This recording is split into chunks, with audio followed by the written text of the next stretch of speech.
Welcome to the data dawning, where the data speaks. We listen. It's time to unlock the numbers and decode the story. Today, we're tackling a really interesting challenge. We've got quite a stack of sources here. I mean, everything from the super granular, intricate crypto charts and these on-chain models. Very detailed stuff. Right, all the way up to the broad strokes from mainstream financial news analysis, big economic reports. So our mission today, specifically for you, is to really sift through all of this, pull out the key insights, the important nuggets. Yeah, makes sense of the noise. Exactly. We're diving deep into where the Bitcoin market stands right now. We'll explore the technicals, those quantitative models everyone's watching. And the macro factors. In the macro, Yeah. Pulling back to see how those broader signals, from different sectors, economic data, how they might be influencing things. It's a complex picture, definitely. Often conflicting signals. It is, and we're here to help you navigate it. Let's really unpack this together. It really is a multi-layered puzzle right now. Yeah. What's fascinating, I think, is seeing how these different types of information, the microscopic view, like order books, on-chain stuff, all the way to the macro forces, interest rates, trade policy, how they all intersect. Right. Sometimes they tell a consistent story. Yeah, they reinforce a view. But other times they seem to completely contradict each other. That's what makes it tricky. Totally. So our role here is just to lay out what the sources are saying, pinpoint where the data or the analysis kind of diverges, and crucially, explore why that matters, what these differences might mean for your understanding. Okay, let's jump straight in then into the engine room, looking at the core data points driving the Bitcoin discussion. One of the first things jumping out from our sources is the BTC liquidation heat map. In today's BTC liquidation heat map. Yes, the heat map. Now, for anyone maybe not familiar, this is a pretty powerful visualization tool. It really is. What it shows you is basically aggregated margin call data. It pulls from major crypto exchanges, looks at different leverage tiers. Think of it like a forecast almost, potential forced selling. Exactly. It highlights price levels where leveraged positions, longs, or shorts are likely to get automatically closed out if the price moves against them. That's right. And on the heat map image we're looking at from the sources, you see these horizontal bands. Each one's a specific price level for Bitcoin. Okay. And the color intensity, usually goes from cool colors like purple up to warmer tones, eventually bright yellow. That tells you the relative density of those predicted liquidations at that price. So yellow is bad news for someone? Yellow means it's a really concentrated cluster. Lots of leverage money vulnerable right there. Got it. And looking at this specific heat map image provided in the sources, wow, some levels really jump out. That yellow is bright. We're seeing some really dense yellow bands quite prominently between roughly, $102,000, $105,000? Yep, that's a very noticeable zone of potential liquidity right there.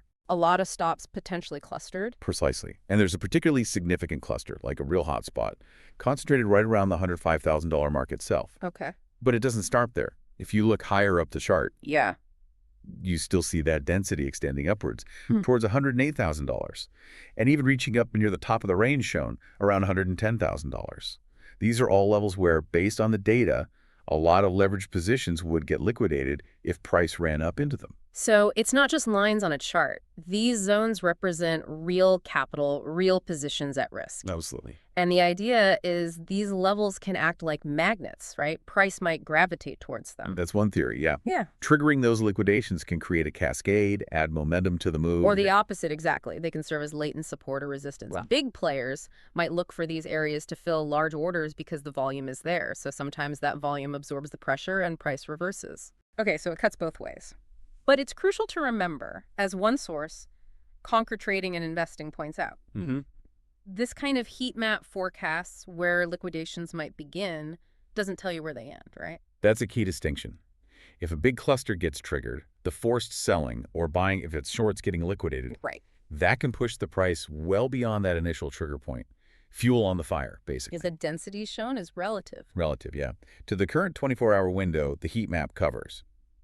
A dense area today might look different compared to, say, historical peaks, but it shows you where the immediate near-term liquidity is concentrated right now. Okay. Now, this is interesting. Here's where we hit one of those points of divergence in the sources. This specific 24-hour heat map image really emphasizes those higher levels, 105K, 108K, 110K. Right, the upside liquidity. Let's pivot now. Let's look at another quantitative view, but one with a much longer time frame. Plan B's work. Specifically, that famous 100 trillion USD Bitcoin model and the metrics tracked alongside it. Ah, yes, Plan B. Known for that rigorous, data-driven, quantitative approach to valuing Bitcoin, the core idea is the stock-to-flow model, or S2F. Right. S2F, it's all about scarcity, isn't it? Fundamentally, yes. Okay. It compares the existing supply of the stock to the annual production or new supply of the flow. And Bitcoin, with its fixed cap, 21 million coins, and those halvings that cut the flow in half every 4 years. It's like the perfect asset for this model, arguably. A digitally scarce asset. So the S2F model basically predicts that as scarcity increases, especially after a halving, The price should theoretically increase in a predictable way. And looking at that Plan B chart provided in the sources, the model line predicts a price somewhere around, what, $500,000 for this current 2024-2028 cycle. $500,000, that's quite a prediction. It is. And they've also got the enhanced version, the stock-to-flow cross-asset, or S2FX model. Right, S2FX, what does that add? It broadens the comparison, includes other scarce assets like gold, silver. Oh, So plotting Bitcoin alongside those on the S2FX chart, it sort of gives quantitative backing to that whole digital gold narrative. makes sense. Suggests Bitcoin's following a similar scarcity-driven path. Exactly. And beyond just the S2F model line, Plan B tracks and shows several other key metrics on those charts. Yeah, I see the actual BTC price plotted, obviously, but also things like RSI. Right, relative strength index. Yeah. Plus the 200-week moving average and the 2-year realized price. Okay, what do those tell us? Break them down quickly. Sure. RSI gives you a sense of momentum. Is it overbought, oversold? Okay. The 200-week moving average is a big one. A long-term trend line often acted as major support in past cycles. Right, a floor maybe? Potentially. And the 2-year realized price. That's basically an estimate of the average cost basis for long-term holders, people who've held for at least 2 years. Yeah. Gives you insight into where they might have accumulated potential support zones. Got it. And on the chart image, we can see the current price relative to those lines, the 200-week MA and the 2-year realized price. Yep. And notice the price points themselves are color-coded. Oh yeah, based on RSI. Based on the RSI at that time. So you get a visual history of momentum across the cycles. Very useful context. Now, trying to connect these two powerful data sets, Plan B's long-term models and cycle view, and those near-term liquidation heat maps. That's what everyone tries to do, right? Exactly. But based purely on the source material we have today, there isn't really an explicit analysis provided that directly links, say, the current RSI level to a prediction that price will hit that 105K liquidation cluster. No, the sources don't make that direct leap. They present Plan B as a long-term value and cycle framework. And the heat map as short-term market structure. Right. Different lenses. A trader might look at both, sure, but the analysis provided doesn't explicitly connect those dots for us. We're just laying out the distinct pieces of info the sources give us. Okay, that's clear. And hey, if you're finding this breakdown valuable, do drop a like and share. All right, moving beyond the raw data and the quant models, let's get into how specific analysts are reading the tea leaves, forming their market views. We'll start with Josh Olszewicz. His technical outlook from the sources is pretty detailed. Yeah, Josh Olszewicz provides a thorough technical analysis, and it's really notable. His overall sentiment, based on the sources, is quite bearish on Bitcoin's chart right now, Bearish on Bitcoin. which then heavily colors his view on the altcoin market, too. Makes sense. So what specific technical signals is he seeing that make him bearish? He points to a few things. He sees what looks like a bearish reversal pattern forming. Yeah. Specifically mentions a potential head and shoulders pattern. Okay, head and shoulders usually a topping pattern, right? Typically, yes. He also notes a violation, a breakdown of something called the Williams fractal. Williams fractal, that's an indicator for turning points. Yeah, potential price pivots. And he observes price is now heavily below the Tenkan line. Which is part of the Ichimoku system. Right, part of Ichimoku. Represents a shorter-term equilibrium price. Being heavily below it is often seen as bearish. These are all flags for technical traders suggesting downward pressure. And based on this potential breakdown, does he have a target? He mentions a measured move, a potential target area sub 100. Specifically, he flags range somewhere between 94 to 97, 93. Wow, okay. Mid-90s, that's a fair drop. It is. And he explains why that $93, $94 level is particularly significant to him. Notes the confluence there. Confluence, meaning multiple things line up. Exactly. It aligns with the key June level on the daily chart, so historical relevance, and it also lines up with the widely watched 20-week moving average. So if price does fall that far, That area could be critical support, maybe a bounce zone. But it needs to get there first. Does he give a level that would, like, negate this bearish view? He does. He says a daily close above 107 would invalidate the bearish reversal pattern he's currently seeing. So 107 is the line in the sand for his current bearish thesis. Okay. And timing. Does he expect this move soon? He looks at the symmetry of that head and shoulders pattern. Suggests an expiration around June 10th, which he frames as into next week from when he was speaking. So yeah, implies a near-term expectation for a decisive move, either breaking down or invalidating above 107. And adding more fuel to his bearish fire, he's expecting a moving average cross. Yeah, he anticipates a bear cross here, likely within the next week on the 1050 daily moving averages. That's when the shorter-term average, 10-day, crosses below the longer-term, 50-day. Exactly. Another widely followed bearish signal, so multiple technical indicators lining up with his downside view for Bitcoin. Okay, so summing up his Bitcoin technicals, looks bearish, potential target mid-90s, invalidated above 107, near-term resolution expected. That's the gist of it. And this view directly impacts how he sees altcoins. Right, because if Bitcoin, the market leader, looks technically weak, Then the riskier parts of the market, the alts, are likely in trouble too. He states it pretty clearly. Don't like alts here, don't like beta. beta meaning higher volatility assets. Right. He says it doesn't quite make sense to me to be heavily denominated in alts here just yet. Because historically, if Bitcoin corrects, say 5–10%. Alts usually fall harder. Much harder, often 10–20%, sometimes even more. They amplify the downside. He also looks at Bitcoin dominance, right? The percentage of the total crypto market cap, that's Bitcoin. He does. Notes it still looks fine. Says it's still in a channel, still in a trend. That trend has been up only recently. So dominance is rising, meaning Bitcoin's outperforming alts. Actually, yeah. And while lots of people are always trying to call the top in dominance as a signal to pile into alts, He's not seeing it yet. he questions if this could be the top, but he doesn't see a clear signal to jump into arts based on the dominance chart alone. Not yet. Okay. And to gauge the alt market more directly, he looks at total 2, market cap excluding Bitcoin. Exactly. And individual alt charts, often using that Ichimoku cloud indicator again. His take on total 2 is that it's trying to get out of the cloud, looks a bit like Ethereum's chart structure, but overall, nothing quite yet as far as cloud trend stuff is concerned for the alt market cap as a whole. Meaning no clear bullish trend signal for alts collectively. Not from that indicator, no. And when he looks at individual alt charts, his assessment is pretty stark. Oh. Finds many alts are way below the cloud on their charts. They're failing attempted edge-to-edge moves. That's a specific Ichimoku strategy. Yeah, suggests trend strength if successful, but they're failing. So from his technical view, many alt charts look bearish. He even says they don't look tradable for bullish setups right now. Ouch. But there's an exception. One major exception he highlights: Ethereum, ETH. Ah, okay. How does ETH look? He says ETH oddly looks the best here among the majors he's reviewing. Notes it has held up nicely compared to Bitcoin and others. Any reason why? He specifically mentions ETH has also had some ETF inflows for a change. That whole narrative around potential spot Ethereum ETFs has clearly been a positive catalyst just for ETH. Right, the ETF buzz. So technically ETH looks stronger. From his perspective, yes. He says it's above the cloud, sees everything's bullish on its chart, a bullish cloud, and a bullish TK cross. TK cross. Another Ichimoku signal? Yeah, Tenkan line crossing above the Kijin line. Bullish momentum signal. He highlights ETH has consolidated at this level and has held at this level well. Based on these stronger technicals, he sees potential upside targets.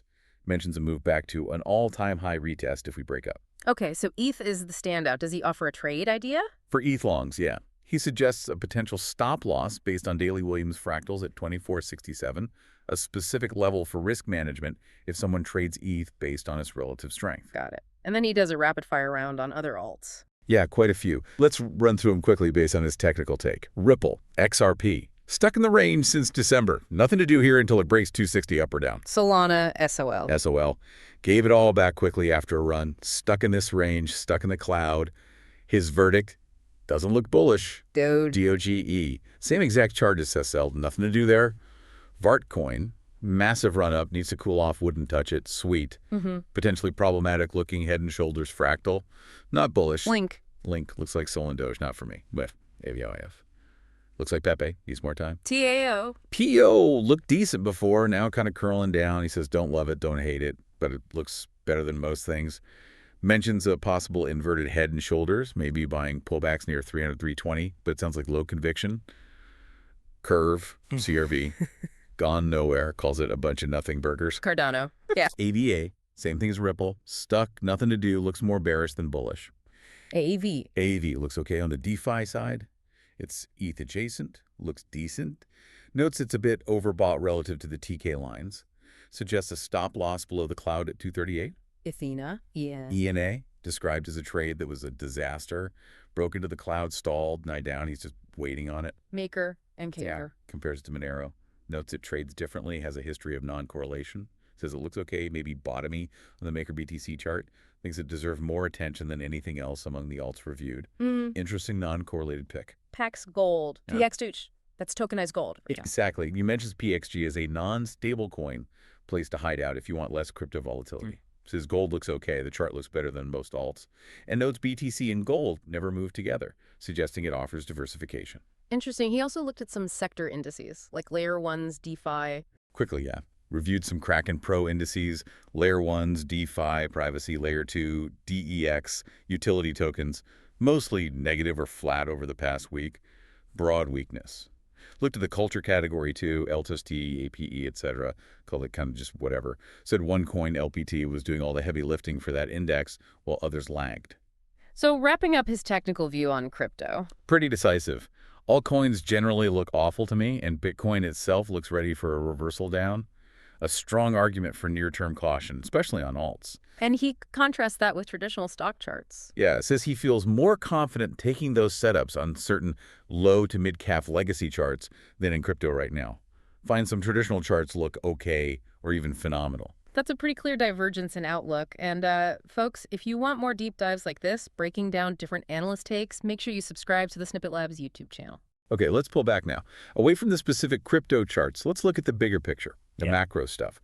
Our sources spend a lot of time on these macroeconomic factors, the broader market outlooks. These are the potential catalysts, right? They can really swing all asset classes, including crypto.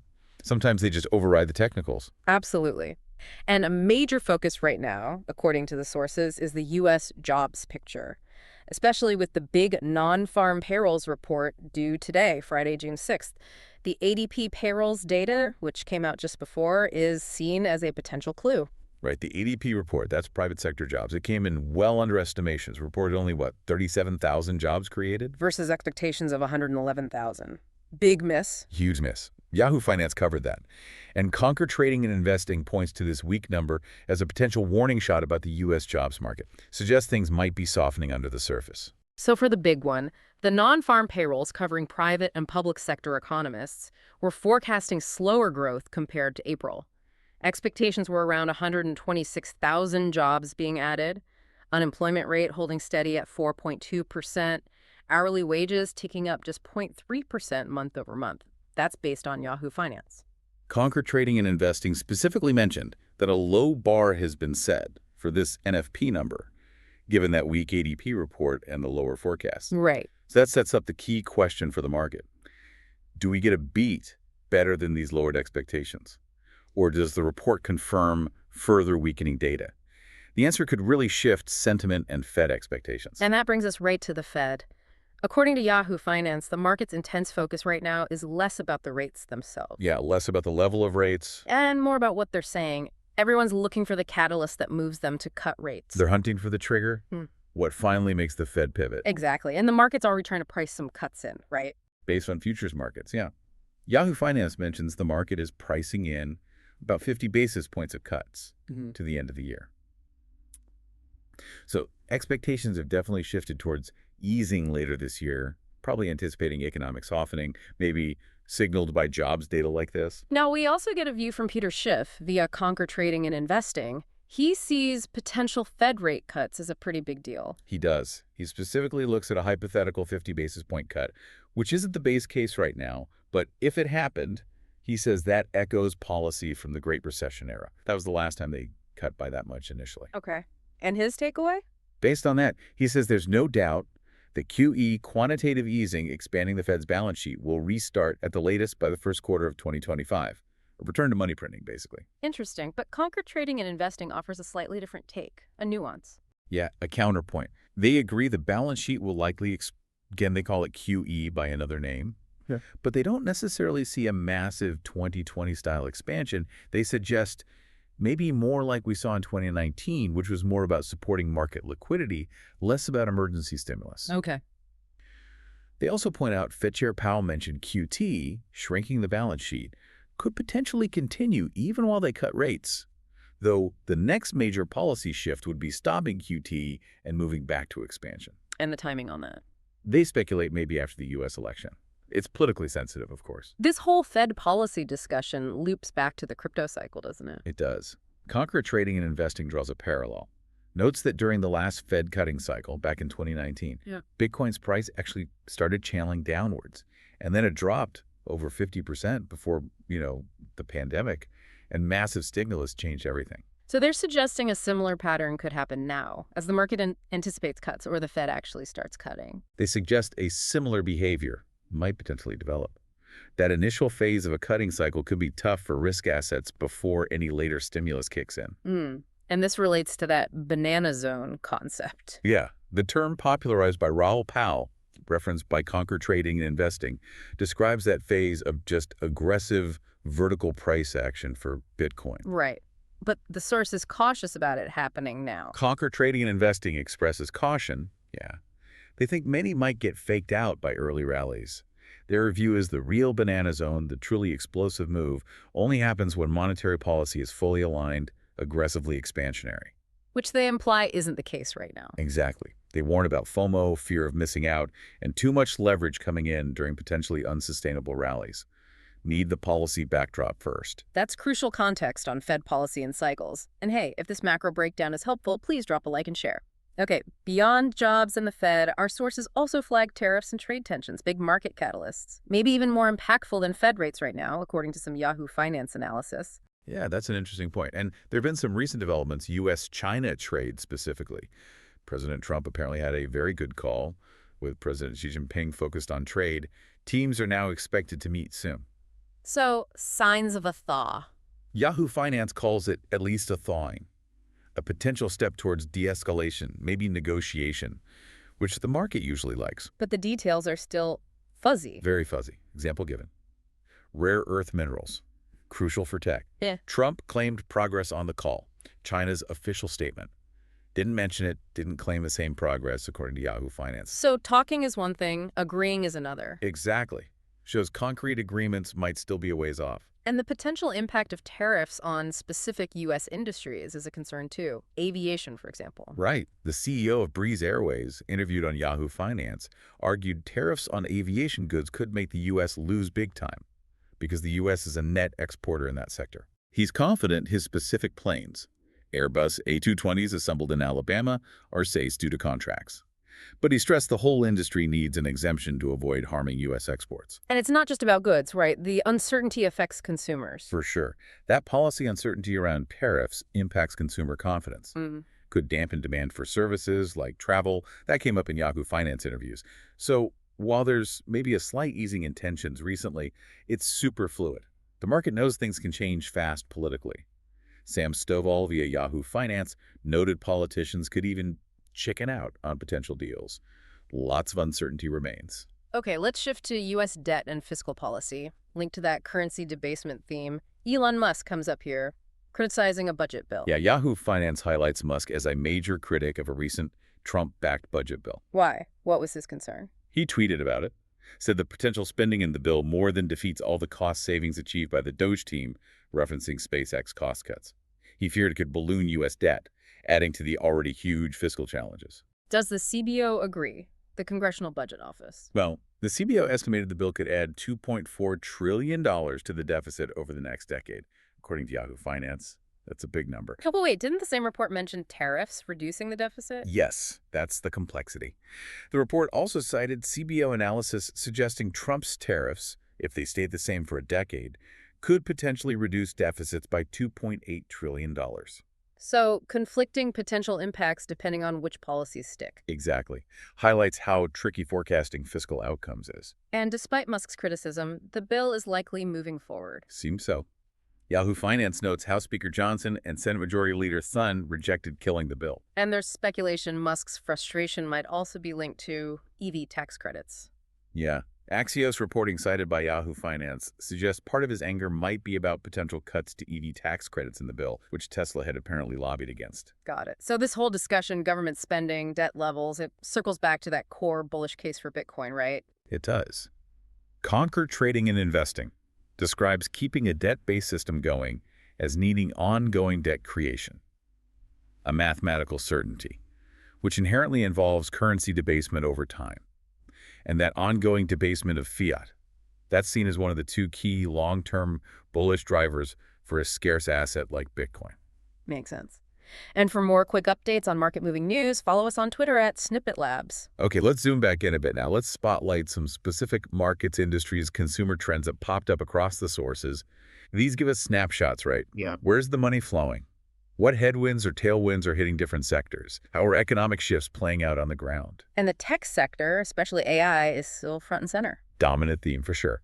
It's seen as a key driver of the recent market rally. Remember that early April sell-off, partly blamed on tariff worries? Yeah. Since then, we've seen a noticeable risk-on rally. Investors piling back into riskier assets, especially large-cap tech. NVIDIA being the prime example. Absolutely. Its incredible $1 trillion market cap jump is cited by Yahoo Finance as a major catalyst sparking this whole trend. And the general view is that the tech trade is still strong. That's the prevailing view from sources like a State Street strategist via Yahoo Finance. The tech trade is alive and well. Why? Strong fundamentals. Right. Double-digit earnings growth for many leaders, plus continued massive spending on AI infrastructure, especially data centers. Got an example. MongoDB database software company, cited as benefiting directly. Stock surged after they raised full-year guidance and beat earnings expectations. Revenue up 22%. Okay. Framed as solid proof that the AI infrastructure build-out is real and fueling growth for underlying tech providers. What up, Broadcom? Another big semiconductor player. Yeah, discussed as benefiting from AI too.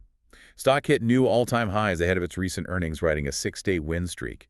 A CFRA analyst on Yahoo Finance noted it's expensive valuation-wise, but projected growth is high, reflecting that AI optimism. Did the market expect a big move on earnings? Options market was pricing in about a 6.5% move, either way. Shows the anticipation. And Microsoft, still a core holding for many. Mentioned by PIP Advisory Group via Yahoo Finance as a heavy weighting in portfolios.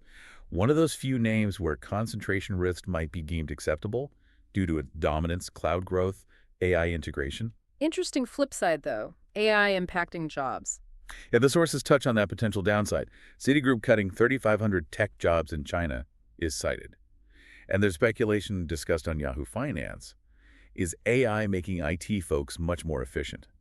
Could that lead to broader cuts beyond just finance? An interesting question. Taking a longer view on AI, potential to disrupt the smartphone. That's a fascinating discussion point from the sources, yeah. Could generative AI enable totally new interfaces, new ecosystems that eventually replace the smartphone? Wow. Who's working on that? Projects involving names like Johnny Ive, former Apple design chief, and OpenAI are mentioned, seen by some as a potential long-term competitive threat to the largest iPhone maker, Apple. Which leads to analysis on Apple itself, risks facing them. The CFRA analyst via Yahoo Finance points out several. Grisly nationalism in China, impacting sales there. The Epic court decision potentially hitting services revenue. And this long-term AI device threat. Plus, the argument Apple's been slow on generative AI. Yeah, argued they've been a slow follower compared to others.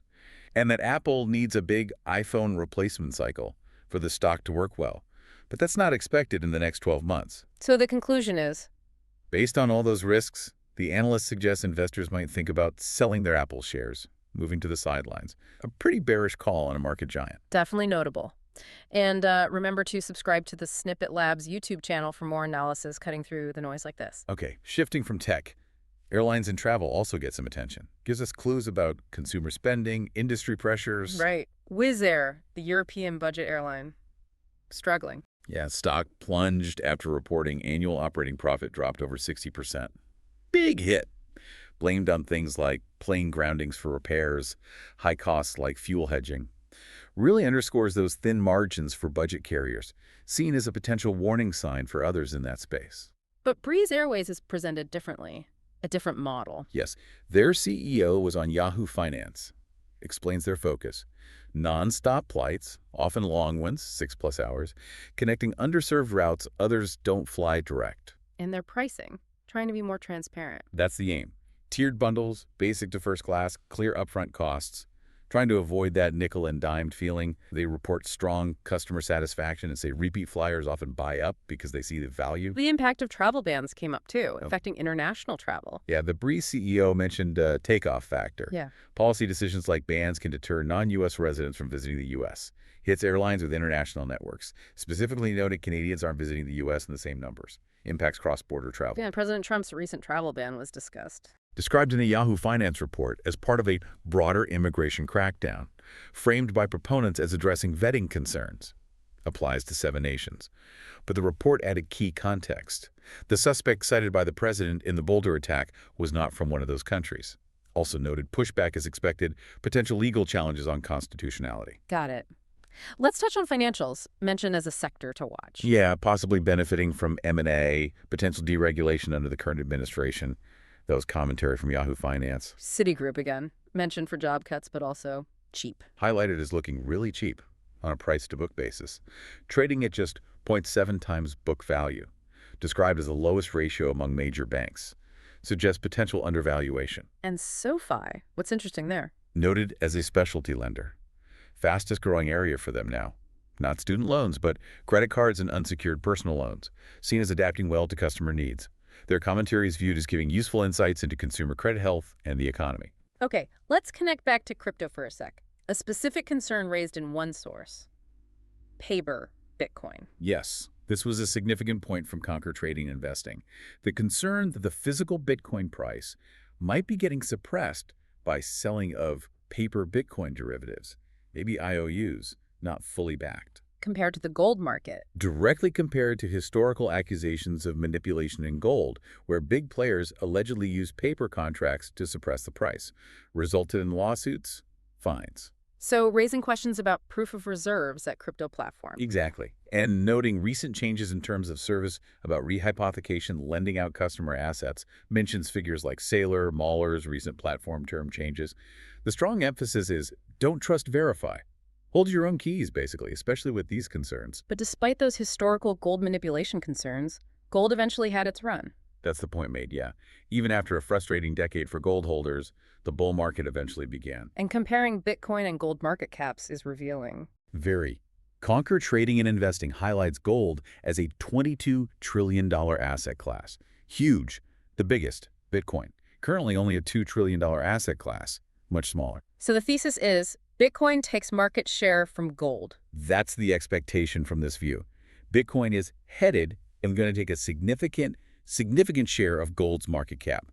Not replacing it, but capturing a big chunk of that store of value market. I mean, because Bitcoin's starting from a smaller base. And capturing even a fraction of gold's cap implies much greater potential price appreciation for Bitcoin compared to gold's future potential. Puts the scale in perspective. It really does. And if you appreciate putting these market comparisons into perspective, drop a like and share this deep dive. Quickly touching on some other companies mentioned, Brown-Forman, owner of Gucci, Balenciaga licenses. Stock slid after weak Q4 results. Net sales fell over 7%.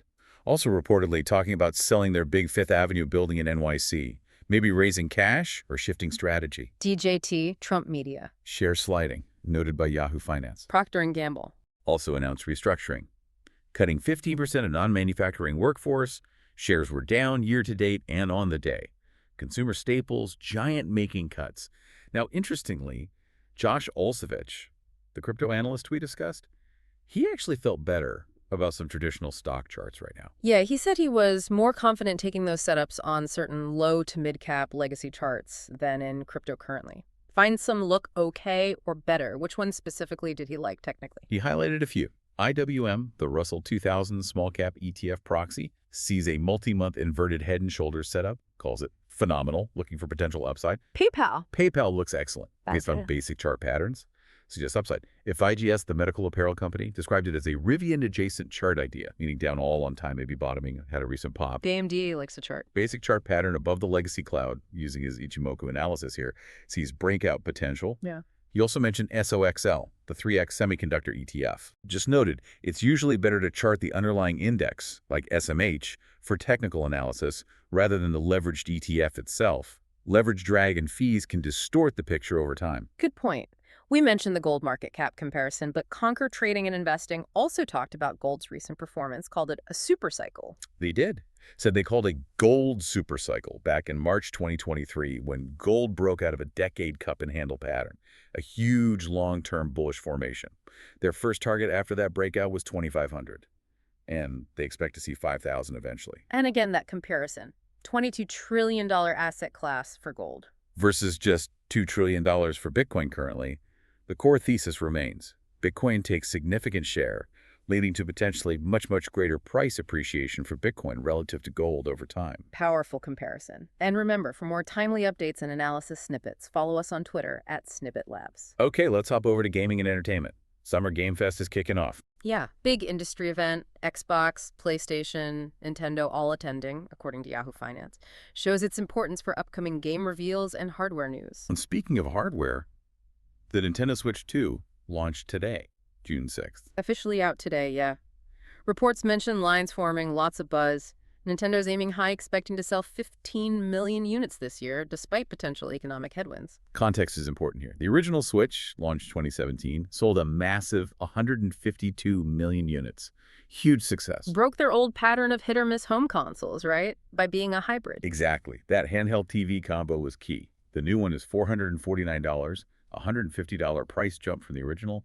Bundle is $499. New features. Mentions of magnetic Joy-Cons, using them as a mouse, built-in chat, new multiplayer using a camera accessory, shaped like a piranha plant, apparently. Huh, okay. Sounds like a huge launch for Nintendo, a must-succeed. But sticking to the same pattern is maybe a risk. Some analysts think so, yeah. Yeah. Is the hybrid model still the winning formula, or do consumer tastes shift? We'll see. Another interesting sports business.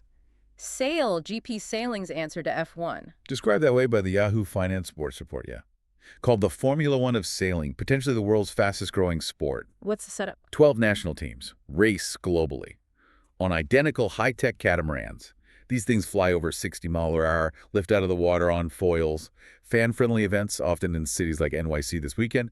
Season championship, $2 member prize. Key difference from F1 is the identical equipment. Big difference. Emphasizes team skill and strategy over who has the biggest budget to build the fastest boat.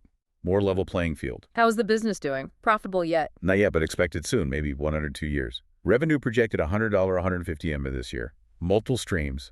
Host city fees, big sponsorships like Rolex, Emirates, merchandise, licensing, broadcast deals. Smart broadcast strategy. Focused on free networks initially to build viewership.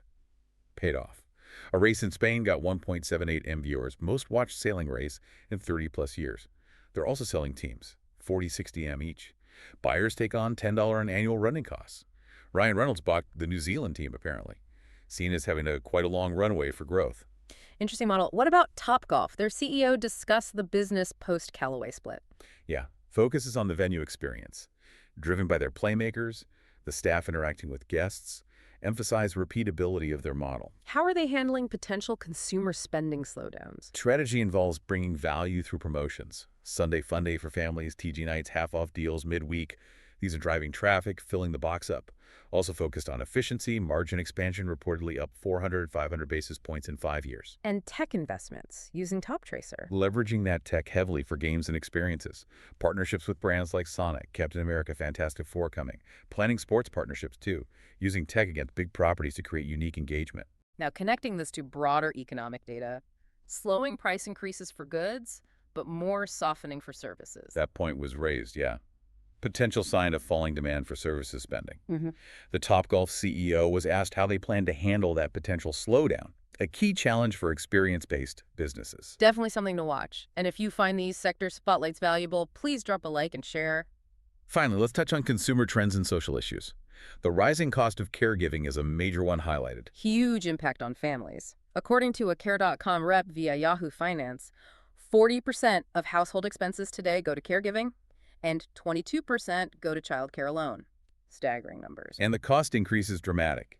Childcare expenses up roughly 260% over a decade, compared to about 100% normal inflation, way outstripping wage growth for many. Plus accessibility issues. Still hard to find care. Big problem. Daycare shutdowns since the pandemic haven't fully recovered. Hard to find affordable quality childcare, even if you can pay. And the mental toll. Profound. Care.com rep mentioned 90% of parents losing sleep over it. Almost 30% considered self-harm due to the stress. It's a crisis. Policy efforts mentioned.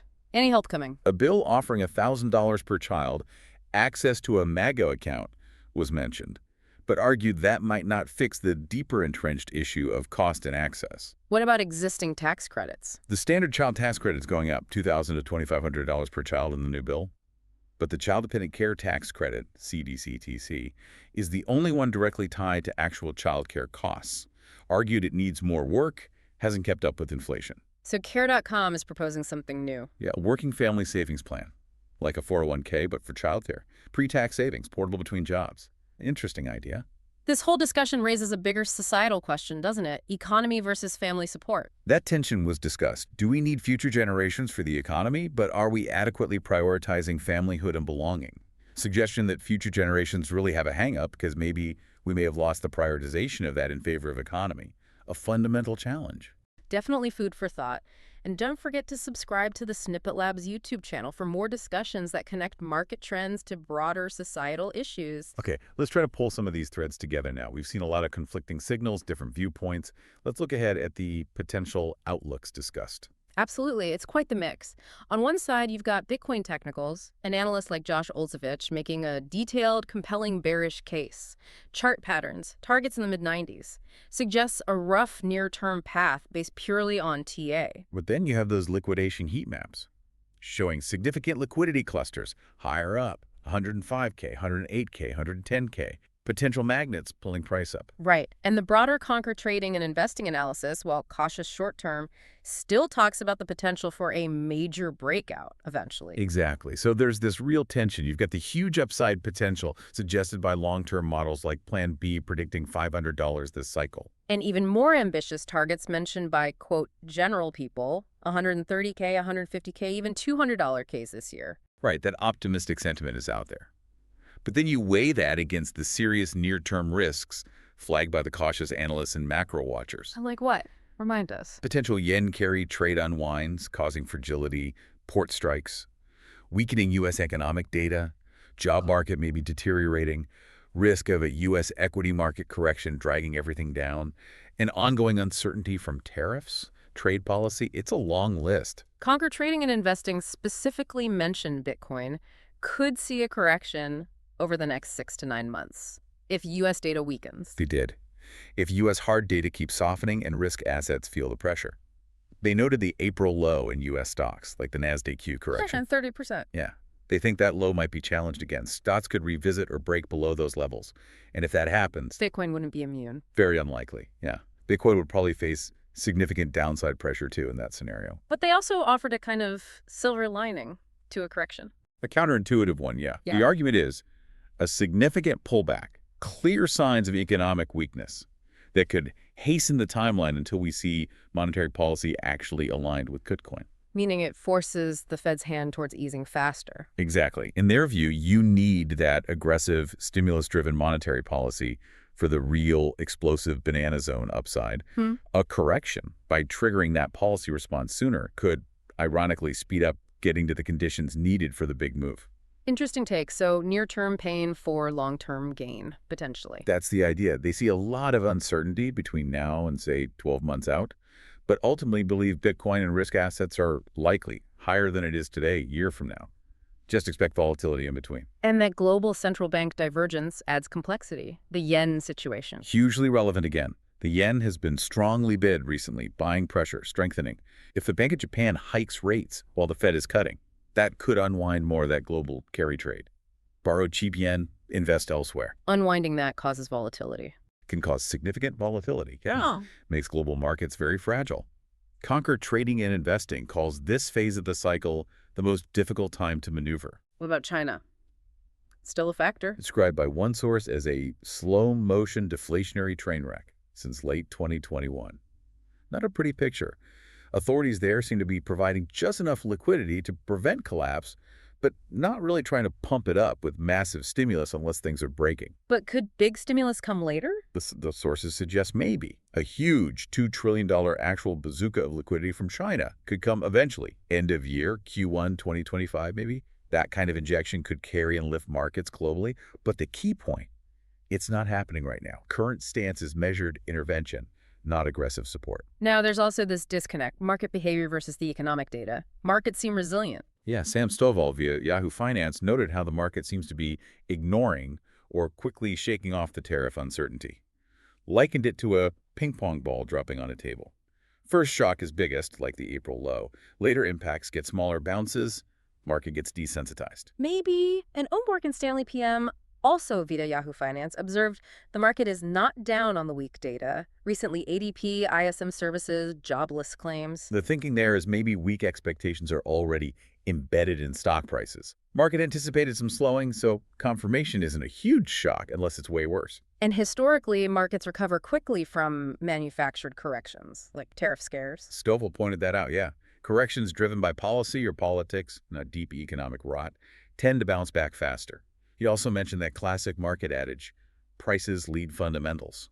Market moves before the data confirms. And often, the sectors hit hardest to rebound quickest. Communications, discretionary tech in the recent past. Got it. For more timely updates on market reactions and analysis, do follow us on Twitter at Snippet Labs. So amidst all these cross-currents, conflicting tacticals, macro worries, resilient market action, it's good to circle back to the fundamental Bitcoin case. Right. Conquer Trading and Investing reiterated those two main long-term bullish arguments. First, ongoing currency debasement, seen as a mathematical certainty in debt-based systems. Fiat loses value over time. Bitcoin's fixed supply offers an alternative. And second, Accelerating adoption rate. Retail, institutional demand growing. but what about the frustration? Billions bought, price doesn't moon, the paper Bitcoin concern? They addressed that, acknowledged the large wallet distribution since 2017, reiterated the worry about paper derivatives suppressing spot price, drawing that gold comparison again. But their conclusion was firm. Continued adoption is headed in the right direction. Inflows are there, interest is there, no cause for concern about the long-term adoption trend drying up. Fundamental demand is strong, even if other factors cause short-term noise. And the Circle IPO adds to that adoption narrative. It's seen that way, yeah. Expected to be oversold, big players like BlackRock, Cathie Wood's Ark potentially buying in. Not just about Circle, but a broader vote of confidence in the stablecoin market, which is crucial infrastructure for the whole crypto ecosystem and its link to traditional finance. So, wow, we've covered a lot of ground. Micro-level technicals, liquidation zones, Plan B's long-term models, analyst takes on macro data jobs, trade, Fed policy snapshots from specific sectors. After wading through all that, where does this leave you trying to make sense of it all? It's a real mix, isn't it? Uh-huh. We've definitely seen significant optimism driven by Bitcoin's fundamental scarcity adoption, supported by long-term models pointing much higher. We've also seen market resilience shrugging off some weak data recently, but yeah. Critically, the sources also lay out a clear case for significant near-term risks. Technical analysis pointing to potential breakdown levels, historical patterns around Fed cuts suggesting possible pullbacks first, ongoing policy uncertainty, tariffs, spending, global central bank moves, and just a general sense of potential market fragility from things like carry trade unwinds or weakness in China. So the final provocative thought, maybe, for you to consider is this. How do you reconcile that powerful, long-term, bullish conviction in Bitcoin rooted in its unique properties, undeniable adoption trends, with the very real potential for sharp, unpredictable pullbacks, or even significant corrections? Pullbacks that could be triggered by those big external macro factors, policy shifts, things that seem almost disconnected from crypto's internal dynamics sometimes. Exactly. Navigating this requires more than just understanding the future vision. It means staying acutely aware of that complex web of near-term risks, the conflicting signals the data throws at us today. It's definitely dynamic. A challenging environment. Demands a really well-informed perspective, considering all these angles the data presents. Markets move fast. Pinpoint your next profit window and seize the moment.